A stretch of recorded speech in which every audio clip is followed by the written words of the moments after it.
Hello class 5। तो कैसे हैं आप सब? आई होप सब अच्छे होंगे, पढ़ रहे होंगे। तो चलिए पढ़ाई स्टार्ट करते हैं। लास्ट वीडियो में हमने क्या पढ़ा?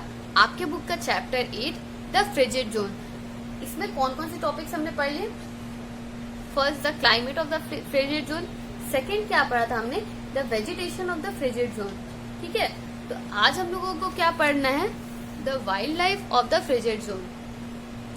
The number of animals living in this region is low compared to the other regions of the world. तो फ्रिजिड जोन में जो नंबर ऑफ एनिमल्स हैं वो बहुत ज़्यादा कम है। ठीक है, बाकी सारी जगह के मात्रा में, बाकी सारी जगह के कंपैरिजन में फ्रिजिड जोन में बहुत कम वाइल्ड लाइफ रहता है, बहुत कम जानवर रहते हैं। ठीक है, in summer months a lot of animals, birds and insects can be found, but only a few which are especially adapted to the long frozen winters can survive. Summer के months में क्या होता है, गर्मी के टाइम होता है कि वहाँ बहुत सारे एनिमल्स, बर्ड्स और इंसेक्ट पाए जाते हैं, पर बस कुछ जिंदा रह जाते हैं। पर ठंड आते आते बस कुछ ही जिंदा रह पाते हैं जो खुद को वहाँ के क्लाइमेट के अकॉर्डिंग एडेप्ट कर ले। बस वही सब जिंदा रह पाते हैं, बाकी सब क्या होते हैं? मर जाते हैं। Animals such as polar bear and foxes have thick fur to keep their bodies warm. तो कुछ एनिमल्स होते हैं जैसे पोलर बियर और फॉक्स, वो क्या करते हैं? उनके शरीर पर थिक फर होता है, मतलब जो बाल होता है, मोटा मोटा बाल होता है, जिसके वजह से उनका शरीर गर्म होता है, जिसके वजह से उनका शरीर गर्म रहता है। Thick fur to keep the bodies warm, उनका शरीर गर्म रहता है थिक फर की वजह से। The white fur also helps animals to merge with the snow so that they do not get spotted by their prey. और जो व्हाइट फर होता है वो एनिमल्स को प्रोटेक्ट करता है। वो जो व्हाइट फर होता है उनका, वो एनिमल्स को प्रोटेक्ट करता है। कैसे? क्योंकि वो कलर की वजह से स्नो के जैसा ही लगता है, तो उनका जो शिकारी है वो उनको पकड़ नहीं पाता। जो भी उनको मारने के लिए आता है तो वो समझ नहीं पाता जल्दी। जैसे ये व्हाइट है, स्नो भी व्हाइट है, तो कोई भी शिकारी इनको पहचान नहीं पाएगा। हाँ, ठीक है, कि हाँ वो स्नो है या फिर कोई एनिमल है। तो वो इस तरह से खुद को प्रोटेक्ट कर पाते हैं। In the harsh cold winter many animals either migrate to warmer region or go into hibernation. वहाँ पे बहुत ज़्यादा ठंड पड़ती है। हार्श कोल्ड विंटर मतलब बहुत ज़्यादा ठंडा मौसम रहता है वहाँ का, जिसके वजह से वहाँ के एनिमल्स क्या करते हैं? माइग्रेट करके गर्म जगह पे चले जाते हैं, वार्मर रीजन में चले जाते हैं। माइग्रेट करना मतलब एक जगह से दूसरी जगह चले जाना। ठीक है, तो एक जगह से दूसरी जगह चले जाते हैं, वार्मर रीजन के साइड चले जाते हैं, या फिर हाइबरनेशन में चले जाते हैं। या तो वार्मर रीजन के साइड चले जाते हैं या फिर हाइबरनेशन में चले जाते हैं। हाइबरनेशन का मतलब क्या होता है? Remain inactive and indoor during winter. तो हाइबरनेशन में क्या होता है कि वो लोग जमीन के नीचे चले जाते हैं, जमीन के नीचे अपना एक घर बना करके, गड्ढा बना करके वो उसमें चले जाते हैं और इनएक्टिव हो जाते हैं, मतलब कोई मूवमेंट नहीं होता उनके शरीर में, और वहीं पे रह जाते हैं। पूरे ठंड में वो वही रह जाते हैं। Animals found in this region includes wolves, silver foxes, reindeer, squirrels, snow hare, ermine, as well as the birds, insects and fish. यहाँ पे कौन कौन से एनिमल्स पाए जाते हैं? Wolf, silver foxes, reindeer, squirrel, snow hare और अर्माइनी।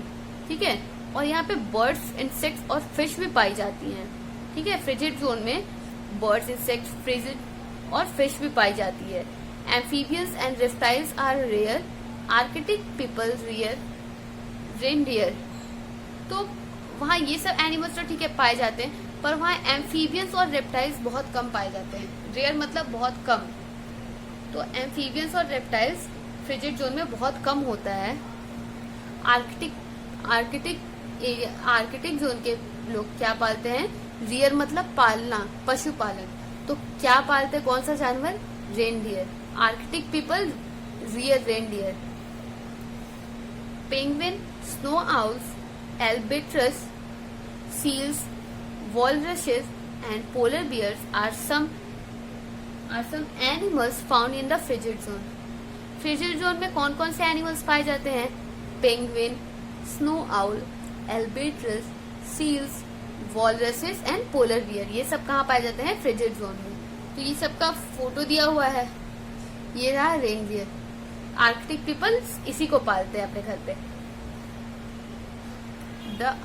Do you know the Arctic tern migrates in winter from the Arctic to the Antarctic region and is back when it is summer in the Arctic, travelling more than 11,600 kilometre each way every year. तो Arctic tern कोई bird होगी जो क्या करती है, वो लोग क्या होते हैं, वो विंटर में एक जगह से माइग्रेट करके, ये जो जानवर है आर्कटिक टर्न, ये विंटर में आर्कटिक रीजन से मूव करके एंटार्क्टिक रीजन में चली जाती हैं, क्योंकि आर्कटिक में बहुत ज्यादा ठंड होता है तो वो एंटार्क्टिक में चली जाती हैं। और जब आर्कटिक में वापस गर्मी आता है तो वो लोग वापस मूव करके आर्कटिक टर्न में आ जाती हैं। ठीक है, ठंड में यहाँ से चली जाती हैं और गर्मी में वापस आ जाती हैं। कितना दूर चल के जाती हैं? 11,600 किलोमीटर अवे चली जाती हैं। Our next topic is life in the frigid zone. Frigid zone के लोग कैसे रहते हैं, उनका जीवन कैसा होता है? Life is difficult in the Arctic zone because of harsh climate of the region. Arctic zone का जो लाइफ होता है, वहाँ के लोगों का जो जीवन होता है, वो बहुत ज्यादा डिफिकल्ट होता है, बहुत ज्यादा कठिन होता है। क्यों? क्योंकि वहाँ का क्लाइमेट बहुत ज्यादा हार्श है, बहुत ज्यादा ठंड होता है वहाँ पे। Who inhabited parts of Greenland, people who inhabited in the part of Greenland and some parts of Canada, the United States and Russia are called Inuits। तो वो लोग जो ग्रीनलैंड, कनाडा के कुछ पार्ट्स में या यूएस और रशिया में रहते हैं, उन लोगों को क्या बोलते हैं? इन्यूइट्स। क्या बोलते हैं? इन्यूइट्स। ये वहां पे रहते हैं, ये लोग Inuits are the people who live in Greenland and some parts of Canada, US and Russia. They were also known as Eskimos। इन्यूइट्स को स्कीमोस भी बोलते हैं, इन्यूइट्स को स्कीमोस भी बोलते हैं। Some other tribes living in the frigid region are the Yakuts, Samoyeds and Chukchis of Siberia। तो और भी जो वहाँ के ट्राइबल कम्युनिटी हैं जो फ्रिजिड रीजन में रहते हैं, उनको क्या क्या बोलते हैं? याकट्स, सैमोयड्स, चक्चीज ऑफ साइबेरिया। चक्चीज ये तीनों कहाँ के हैं? साइबेरिया के हैं, Russia. The Aleuts of Alaska, USA. Alaska के कौन से ट्राइबल कम्युनिटी है? Aleuts. And the Lapps of the northern Scandinavia. Inuits live in the houses known as igloos. Inuits जो होते हैं वो लोग कहाँ रहते हैं? वो लोग इग्लूज में रहते हैं। ये देखिए, ये इग्लू, ये बर्फ से बनाया हुआ उनका घर रहता है। ये लोग कहाँ रहते हैं? इग्लू में। Most people are nomadic hunters and hunt for seals, walruses and other game using harpoons, bows and arrows. तो फ्रिजिड जोन में रहने वाले ज्यादातर लोग क्या होते हैं? वो लोग हंटर्स होते हैं और वो लोग फिश को मार करके खाते हैं, जैसे सील को, वॉलरसेस को, इन सब को मार के वो लोग खाते हैं। किस किस चीज से वो लोग मारते हैं? हार्पून्स, बोज एंड एरोज। ये सब क्या है? ये उनका वीपन्स है, इनको यूज करके वो सील, वॉलरसेस को मार के खाते हैं। They are also expert fisherman and hunting and fishing. वो लोग बहुत ज्यादा एक्सपर्ट होते हैं, मतलब फिशिंग में वो लोग बहुत ज्यादा एक्सपर्ट होते हैं, मछली पकड़ने में वो बहुत ज्यादा एक्सपर्ट होते हैं, हंटिंग में भी बहुत ज्यादा एक्सपर्ट होते हैं। दे यूज बोट्स कॉल्ड कयाक्स। वहाँ इग्लूज में रहने वाले जो लोग हैं, वहाँ का जो फ्रिजिड जोन के जो ट्राइबल कम्युनिटीज हैं, वो लोग जो बोट यूज करते हैं उसको कयाक्स बोलते हैं। क्या बोलते हैं? Kayaks. The Lapps are famous herders of reindeer and depends on them for fur, skin, milk and transportation। जो लैब्स है, लैब्स एक ट्राइबल कम्युनिटी है जो रेनडियर को मारते हैं, उनका हंटिंग करते हैं और उनका फर, स्किन, मिल्क यूज करते हैं। उनका फर स्किन मिल्क के लिए उन पे डिपेंडेंट होते हैं और उसको ट्रांसपोर्ट भी करते हैं। They also use sledges drawn on reindeer as a means of transport. Today, modern snow scooters are also used in some areas. आज के टाइम में क्या हुआ, मॉडर्न स्नो स्कूटर्स, अब स्नो में चलने वाला भी स्कूटर आ गया है जिसको यूज किया जाता है, ठीक है। Sledges drawn by reindeer as a means of transport. ये देखिए सबसे पहले इस फोटो में क्या है, ट्रेडिशनल हट ऑफ लैब्स इन फिनलैंड। यहाँ के लोगों का जो घर कैसे बनाते थे, ये जो झोपड़ी था ये ऐसे बनता था। फिर ये क्या है, ये इग्लू है, इग्लू के अंदर भी लोग रहते हैं। Sledge being pulled by dogs, ये देखिए स्लेज, ये डॉग्स क्या कर रहे हैं, ये स्लेज को पुल कर रहे हैं। द इन्यूट्स, फ्रिजिड जोन में रहने वाले जो ट्राइबल कम्युनिटी हैं इनको इन्यूट्स बोलते हैं।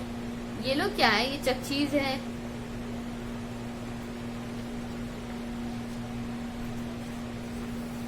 ये चैप्टर तो हमारा खत्म होता है, एक बार रिवाइज करते हैं। The frigid zone are very cold because they receive only slanting rays of sun. Frigid zone बहुत ज्यादा ठंडे, वहाँ का क्लाइमेट होता है ठंडा। क्यों? क्योंकि वहाँ पे स्लैंटिंग रेज जाता है, वहाँ पे सन का स्लैंटिंग रेज जाता है जिसकी वजह से सन हीट का इंटेंसिटी कम हो जाता है। The frigid zones are located between an Arctic circle and the North Pole and between Antarctic circle and the South Pole. Frigid zone कहाँ पे होते हैं, आर्कटिक सर्कल और नॉर्थ पोल के बीच में, और कहाँ, एंटार्क्टिक सर्कल और साउथ पोल के बीच में। Some part of the frigid zone have almost continuous daylight during summer and continuous night time during winter. Frigid zone का कुछ पार्ट होते हैं, वहाँ पे क्या होता है, कंटिन्यूअसली 6 महीने दिन होता है और 6 महीने रात होता है। No plants grow in the frigid zone due to ice caps and permafrost. Frigid zone में कोई भी प्लांट्स नहीं उगते, क्यों? क्योंकि वहाँ पे आइस कैप्स होता है और परमाफ्रॉस्ट होता है, ठीक है। Mosses, lichens and scanty grasses grow during summer in the north frigid zone. North frigid zone में समर में कौन कौन से प्लांट उगते हैं, मॉसेस, लाइकेन और स्कैंटी ग्रासेस, ठीक है। Polar bear, reindeer, snow owls and penguins are some animals and birds found in the frigid zone. ये सब क्या है, ये सब वो एनिमल्स और बर्ड्स हैं जो फ्रिजिड जोन में पाए जाते हैं, ठीक है।